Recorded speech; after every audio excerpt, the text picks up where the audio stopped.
High, আমি অস্মিক, আর আজকে ফলাফিনী অমাবস্যা উপলক্ষে আজ আমি আঁকবো কৃষ্ণকালী।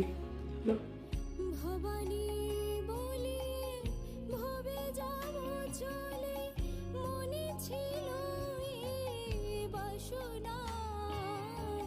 ভবানী বলে ভবে যাব চলে, মনে ছিল এ বাসনা।